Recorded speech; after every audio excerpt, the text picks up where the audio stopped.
지도자를 위한 기도라는 제목으로 말씀 전할 때 많은 은혜 받으시기 바랍니다. 오늘 시편은 다윗의 시입니다. 다윗이 작사, 작곡을 한 노래인데요. 기도문의 형식을 가지고 있습니다. 이 기도문은 왕을 위한 기도문입니다.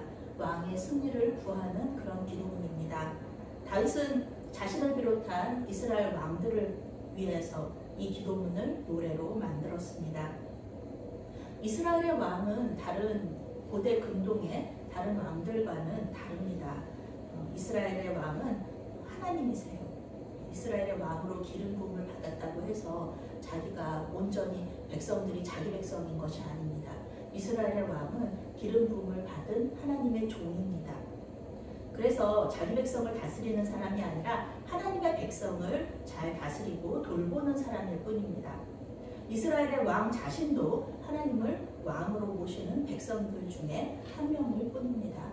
그런데 왕이 되면은요, 교만해지고 높아지고 자기 마음대로 자기 백성들을 다스리려고 하는 것이 우리의 죄성이고 또 이 왕의 그런 넘어질 수 있는 그런 걸림돌입니다.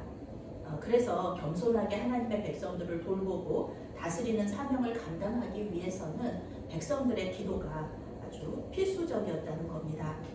백성들이 사랑하고 또 백성들의 인정을 받을 수 있는 그 방법, 가장 큰 그 평가 기준이라고 할까요? 그런 것은 바로 백성들이 왕을 위해서 하나님께 기도하는 것이었습니다. 왕의 승리가 나의 승리고 하나님의 승리고, 왕이 잘 돼야 이 나라도 잘 되고 백성들도 잘 되는 것, 그렇게 하나님께 이렇게 기도하는 거였다는 것이죠. 그래서 다윗은 자신의 그 왕권뿐만이 아니라 자신의 뒤를 이어서 하나님 약속해 주셨잖아요. 다윗의 자손들이 계속되는 왕이 될 거라고. 그러니까 자기의 자손들을 위해서도 이 왕의 사명을 잘 감당하도록 그렇게 백성들이 기도하면서 이 노래를 예배 시간에 부를 수 있도록 이 노래를 만들었다는 것입니다. 단지 왕만을 위한 기도가 아니죠. 이 기도문을 계속해서 부르는 가운데 하나님의 백성인 이스라엘 백성들도 하나님께 계속 기도하게 되잖아요. 그러니까 왕을 위한 기도일 뿐만 아니라 또 이 백성 자체를 위한 기도문이었다는 것입니다. 열왕기와 역대기는 왕들의 이야기를 우리에게 들려줍니다. 성경은 이스라엘 나라를 부강하게 만들었던 그런 왕들을 좋은 왕으로 평가하지 않아요. 아합 왕의 시대는 이스라엘의 역사상 가장 부강했던 그런 시대였지만 아합 왕은 성경이 평가하기에 가장 악한 왕 중에 한 명이었습니다. 성경이 평가하는 가장 좋은 왕, 그것은 오늘 말씀에도 나오지만 하나님만 의지하는 왕입니다. 하나님만 잘 섬기고 그리고 백성들이 하나님을 잘 믿을 수 있도록 잘 인도하는 그런 왕, 그런 왕이 좋은 왕입니다. 그런데 성경은요, 이 왕들의 좋은 모습만 얘기하지는 않아요. 어떻게 사람이 완벽할 수가 있겠습니까? 하나님처럼 완벽할 수는 없죠. 사람은 항상 부족한 점이 있어요. 오늘 말씀에서도 나오잖아요. 그래서 백성들이 기도해야 되는 겁니다. 다윗이 훌륭한 왕이었지만, 위대한 왕이었지만 잘못이 없었나요? 있었죠. 밧세바라는 자기 부하의 아내를 취하고 그리고 자기 부하를 죽음으로 내몰았던 그런 일들도 있었고요. 그리고 또 여호사밧 왕도 훌륭한 왕이었죠. 그리고 또 히스기야 왕도 훌륭한 왕이었습니다. 그렇지만 그들도 잘못한 점들이 다 있었어요. 성경은 그것에 대해서 침묵하지 않습니다.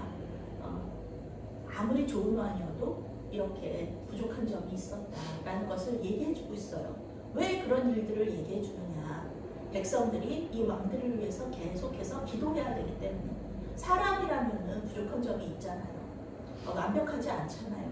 그렇기 때문에 그 왕들의 길을 인도해달라고 하나님께 그렇게 기도하는 백성들이 되라고 이렇게 성경이 이야기하고 있는 것입니다. 이 좋은 왕들은요, 항상 하나님께 도움을 요청했어요. 하나님께서 말씀하시는 그 모든 말씀에 순종했고요. 하나님께서 죄를 뉘우치라고 말씀하시면 회개했습니다. 그래서 이 나라가 위기에 처할 때마다 이 왕들이, 좋은 왕들은요, 항상 하나님께 도움을 요청해서 좋은 방향으로 항상 성공하는 그런 그런 영웅들이기도 했죠. 외국에 나가서 한인교회를 가면요, 놀라운 일이 있어요. 나라를 떠난 지, 이 나라를 떠난 지 20년, 30년 된 그런 할아버지들이, 할머니들이 단상 위에 올라가셔서 이 나라와 민족을 위해서 또 지도자들을 위해서 기도하시는 거예요. 얼마나 그런 것이 감동적인지 모릅니다. 나라를 떠나서 얼마나 해외 외지에서 정착하고 또 가족들을 또 이렇게 돌보고 이런 게 얼마나 힘들어요. 그런데 그런 기도 제목들보다 먼저 항상 이 나라와 민족을 위해서 또 대한민국의 또 지도자들을 위해서 그렇게 기도하시는 거예요. 우선순위에 항상 있어요. 대표 기도 시간에 항상 이 나라를 위해서, 이 민족을 위해서 그렇게 어느 나라를 가든지 디아스포라 한국인들이 그렇게 기도를 합니다.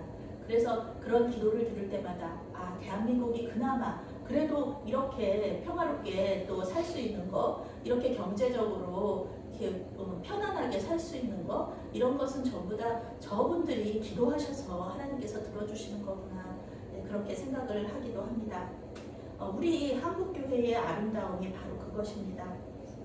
이런 애족의 정신, 일제강점기 때도 그랬고요.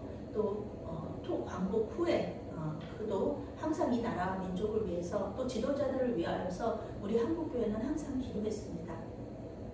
주일 예배나 속회나 기도회 가운데 언제나 한 자리를 차지하고 있는 기도 제목이 바로 나라와 민족과 지도자를 위한 기도 제목이었습니다. 우리는 항상 기도했습니다. 나라와 민족을 위해서 또 지도자들을 위해서. 교회의 지도자인 담임 목사뿐만 아니라 이 정치 지도자인 이 대통령과 정책 결정자들을 위하여서 우리는 항상 기도해 왔습니다. 그 지도자가 믿는 사람이든 믿지 않는 사람이든 우리는 그 지도자에게 하나님의 도우심과 지혜가 있기를 기도했습니다.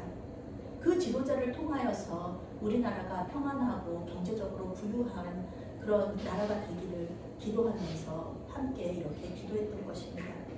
지금은 이 나라의 지도자들을 위하여서 기도해야 할 때입니다. 우리나라는 남북이 휴전 상태이기 때문에요. 항상 우리나라는 전국이 불안정했습니다. 정치적으로도 항상 불안정해서 당들이, 이 여당과 야당이 항상 이렇게 편안하게 지냈던 적이 거의 없었습니다. 하나님의 은혜로 우리나라가 여기까지 왔는데 나라가 어지러운 지금의 상황을 이렇게 보면은요, 참 마음이 아프고 또 불안한 마음까지 드는 것이 사실입니다. 목사님들도 이쪽에서는 이 얘기하고 저쪽에서는 또 저 얘기하면서 이 얘기 들으면은 이게 맞는 것 같고 저 얘기 들으면 저렇게 맞는 것 같고 그러면서 서로 이렇게 분열되는 그런 모습을 보여주고 있습니다. 그래서 무엇이 하나님의 뜻일까? 무엇이 하나님의 뜻인지 우리가 알 수 없는 그런 상황 속에 있습니다. 그러니 우리가 무엇을 해야 될 것입니까? 이런 어지러운 상황 속에서 우리는 기도해야 될 줄로 믿습니다. 이런 때일수록 우리는 나라와 민족과 지도자를 위해서 기도해야 합니다. 지도자를 위해 기도하고 나라와 민족을 위해서 기도할 때 하나님께서 역사하시고 또 우리의 갈 길을 인도해 주시는 것입니다. 우리는 그저 모든 상황 속에서 하나님의 뜻이 이루어지기를 기도해야 할 것입니다. 하나님은 우리와 같은 백성들의 기도를 통하여서 하나님의 일을 이루어 가십니다.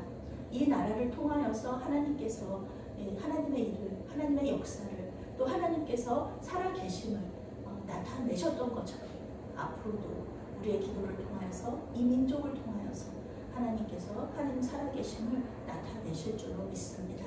우리 함께 기도하면서 이 나라와 민족과 지도자를 위해서 기도하면서 이 어려운 상황을 돌파해 나가는 저와 우리 메아리교회가 되시기를 바랍니다. 아멘. 사랑의 하나님, 이 땅의 지도자들을 위해 기도합니다. 주님께서 도와주시옵소서. 이 나라 이 민족을 불쌍히 여겨주시옵소서. 가짜 뉴스가 판을 치고 전국이 혼란한 이때에 질서의 하나님께서 역사하여 주시옵소서. 위기의 시대에 기도로 이 상황을 돌파할 수 있도록 도와주시옵소서. 어려운 시대에 기도로 정치 지도자들을 도울 수 있도록 인도하여 주시옵소서. 예수님의 이름으로 기도합니다.